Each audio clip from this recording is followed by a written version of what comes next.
Hi, I'm Leslie Coplin, social worker and prevention and outreach coordinator for YWCA Greenwich. I'm here today with my colleague Robin Linder, licensed clinical social worker, to talk about practical parenting. Hi, Leslie. It's great to be back. So, Robin, I've been thinking I know many kids as well as adults are really struggling right now with the barrage of disappointments, with so much of life being put on hold. And it seems like things that might once have just rolled off our backs are compounding and becoming really big emotions. Absolutely. So let's take a look at what might be adding to the problem and how we can try to help improve it. Maybe imagine you're home with a child who's upset because they can't play outside with friends. They're yelling, crying, and slamming doors. What could you imagine saying to them? Oh, you're really putting me on the spot here right now.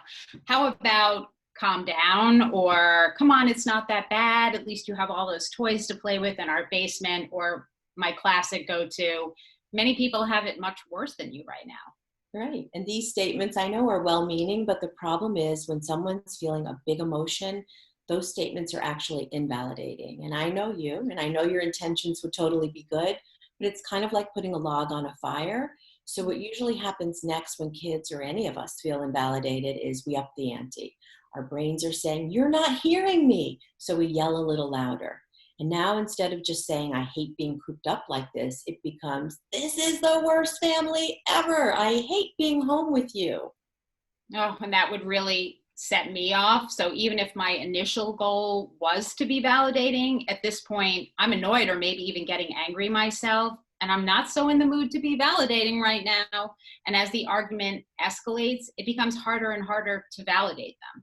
That's exactly right. And then what do you think might happen next?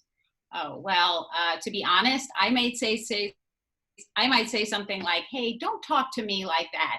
You calm down right this minute." And then they'd stomp to their room and slam the door. Of course, because you're human and your emotions are escalating right along with your child. So up and up we both go.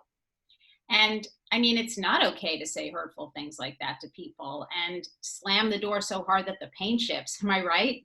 You are right, which is why we validate the feeling and not the behavior. Slamming doors, not okay. And we can address that behavior later, but feelings are okay. And validation is simply acknowledging that a person's feelings are understandable, that it makes sense they feel the way they do. And if you were their age and their situation, you might feel the same way too. So could you imagine saying, "I really get how hard this must be for you and how frustrated and sad you're feeling right now." I could. And I mean, I mean it, right? There's so much for all of us to be disappointed about right now. So, what you're saying is it's really about joining with our children in that disappointment instead of cheerleading or trying to fix their problem. And they'll know that we understand how they're feeling. Exactly right. So let's go back to the original example about the child who couldn't go out to play. Maybe you want to try that again, this time with validation. Okay, so what if the child stomps, then yells, then slams? And what if I just say something like, "I understand how you're feeling. I know that you really love to play outside with your friends." That's it. You've got it. You're telling your child that what they're feeling makes sense. And it's very validating and it paves the way for better, more accurate communication. Because validation also brings down emotional intensity and it shows that we're really listening and not judging. So when you say, "I understand how you're feeling," instead of them saying, "I hate being with you," they might say something more accurate like, "Yeah, I'm really upset." And now you're set up for a much more constructive conversation about how to handle these big feelings. And I'm thinking we can do that for ourselves too, right? So we're not just limited to validating our children. I can tell my own self, lots of people are really struggling right now, and it makes sense that I feel overwhelmed. This is hard. It is hard. So, yes, definitely validate yourself too. Thanks, Robin. So, Robin and I invite you to share your parenting concerns with us at this email address, community.ed at ywcagreenwich.org. We'll address your concerns on future videos, and we won't reveal your name.